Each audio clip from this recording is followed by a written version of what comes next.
Hello guys, আসসালামু আলাইকুম। আমি আরেকটি মজার রেসিপি নিয়ে হাজির হলাম। আজকে আমার রেসিপিটির নাম হচ্ছে ডিম দিয়ে টমেটো ভাজি। তো দেখতে পাচ্ছেন একটি প্যানে তেল দিয়ে দিলাম। খুবই অসাধারণ একটি রান্না এটি। আর এই ভাজিটা গরম ভাতের সাথে খেতে খুবই ভালো লাগে। তো দেখতে পাচ্ছেন তেলটা যেহেতু গরম হয়ে গেল, আমি পেঁয়াজটা দিয়ে দিলাম। আর এই ভাজিতে পেঁয়াজের পরিমাণটা একটু বেশি লাগবে। খুবই লোভনীয় একটি খাবার। আর এই ভাজিটা কিন্তু সকালে রুটি কিংবা পরোটার সাথেও খেতে ভালো লাগে।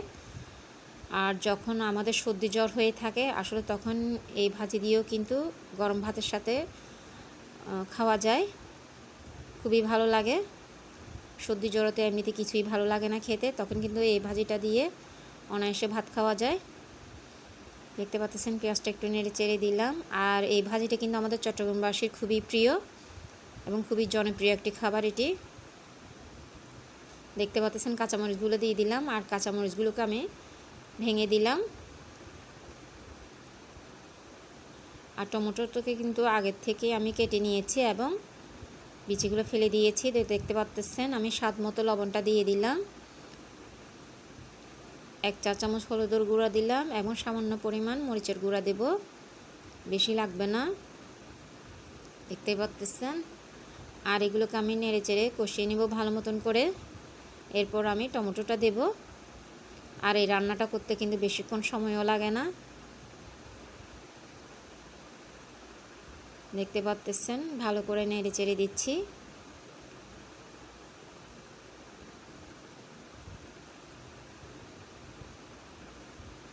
খুবই লোভনীয় একটি খাবার এটি। দেখতে পাচ্ছেন টমেটোগুলোকে আমি এভাবে কেটে নিয়েছি, নেড়ে চেড়ে দিচ্ছি।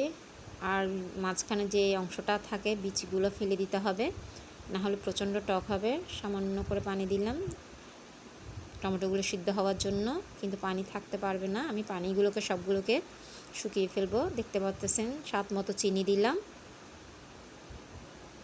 এরপর ডিমটা দিচ্ছি। আপনারা অবশ্যই এইভাবে একবার হলো তৈরি করে দেখবেন এবং কার কেমন লেগেছে অবশ্যই কমেন্টস করে জানাবেন। দেখতে পাচ্ছেন ডিমটাকে আমি টমেটোর সাথে মিশিয়ে ফেলতেছি, সম্পূর্ণ মিশিয়ে নেব। তো দেখতে পাচ্ছেন মাশাআল্লাহ তৈরি হয়ে গেল আমার ডিম দিয়ে টমেটো ভাজি। আশা করি আপনাদেরও ভালো লাগবে। খুবই মজাদার একটি খাবার এটি, ছোট বড় সবাই পছন্দ করে থাকে। দেখতে পাচ্ছেন কতটা লোভনীয় দেখাচ্ছে।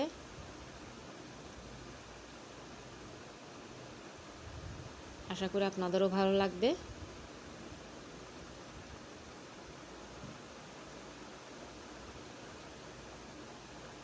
অবশ্যই একবার হলো তৈরি করে দেখবেন। তো দেখার জন্য সবাইকে ধন্যবাদ।